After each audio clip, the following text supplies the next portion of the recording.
John Mike. It's your boy John Mike. What's going on with you guys? You know who it is. It's your boy, Jean-Michel, and today I'm going to be talking about arguably the most popular micro mini controller on the market, period, for the last probably 4 or 5 years, or as long as I can remember, the Akai MPK Mini. This thing has been around and kicking, and Akai just keeps they've done several iterations of it. They've done multiple colors and all of those different color schemes and stuff.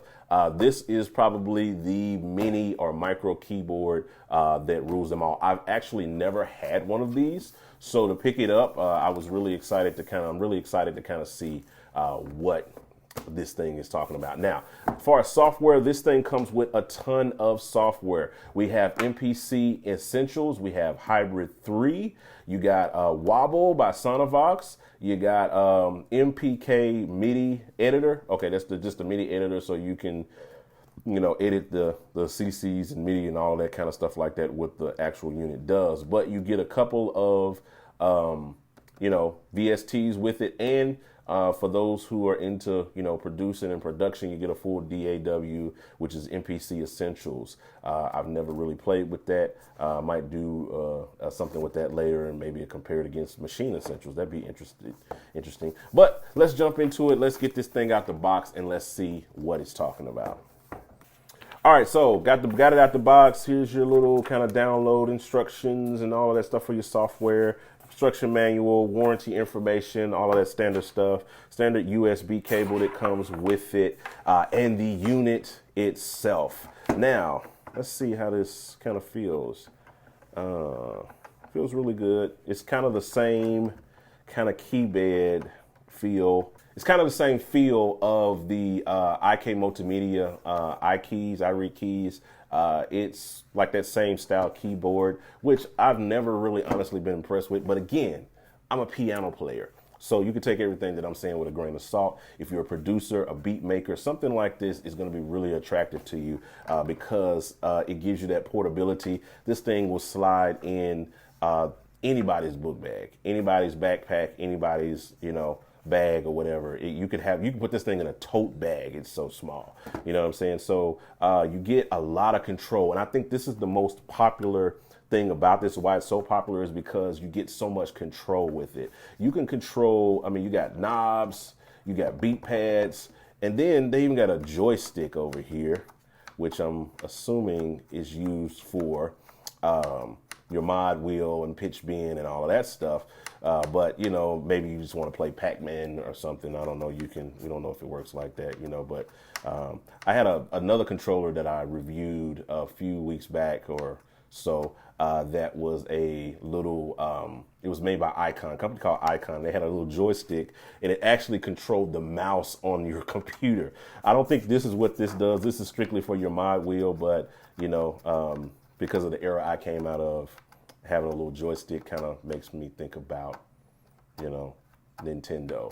But that just shows how old I am. Now, you got a lot of functions on here as well as things like note repeat and arpeggiator, octave buttons, your bank buttons where you can kind of bank A and B, pad controls. You can change your pad control function right here from your bank to your MIDI CC or to send program change. You got program select, you got advanced options where you can, when you go into an advanced mode, you can actually use all of these different notes to send out different MIDI information. So that's really, really cool. And I think it's really, really dope. You got a sustain pedal jack on the back of it. A lot of mini keyboards, they don't come with a jack. On the side here is where you have your USB port where you can actually plug it in. So that's kind of neat, a way to kind of do things so you can kind of have your stuff off to the side there and work with it like that. So let's get this thing plugged up and let's see what it's like playing with it and working with it inside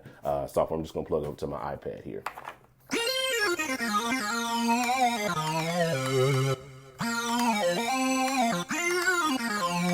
Pretty dope. So I got it pulled up and plugged up to my iPad here, which is pretty cool. I got GarageBand pulled up. And so I can control, you know, GarageBand and stuff from here. But if what's really kind of trippy to me is that when you look at the keys on my iPad, the on-screen keyboard for that is almost the same size as the keys on this particular keyboard, which is kind of cool. It makes you almost wonder, like, should I just even? Well, it's not the same tactile feel, so I guess I get it. I can't do. Yeah, it just doesn't work the same way. So, but it's cool. The joystick is really cool. So, like I thought, it does modulation. If I pull down, and then pitch bend is like when I go to the left or right. So that's pretty cool. Of course, you got your things like your note repeat. So let me pull up a drum kit here. Let's just kind of see if we can utilize these drum pads and make them into something. All right, so I got the beat pad pulled up here. So I can do that, bank A, bank, go to bank B. Got my different set of sounds here. So you got two banks. So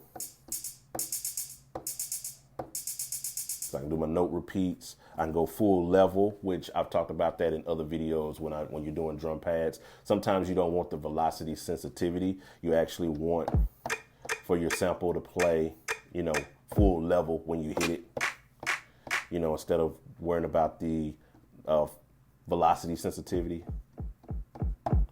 You know, but if I hit on full level, no matter how hard or how soft I hit it, it's still going to play at its full level volume. Now I can see why this product has mass appeal, because it gives you all of the controls and everything right in front of your face, where you can do everything you need to do from playing to beat and all of that. So this is really good to have in your bag as something on the go. Now, when you plug it up to the computer, of course, it opens up a whole nother world of possibilities, because you can use it inside softwares like Ableton or Logic or Studio One and really take advantage of all of the features of the full DAW. They even give you MPC essentials to go with it. So you got a full production suite with other plugins and stuff that you can use. So I think this is a really good buy. I don't care for the key bed, but again, take that with a grain of salt because it's coming from a piano player. But it's great. It's a great MIDI controller to have for the portable, the portability, the controls, and all of those things like that. So I give this controller an A+,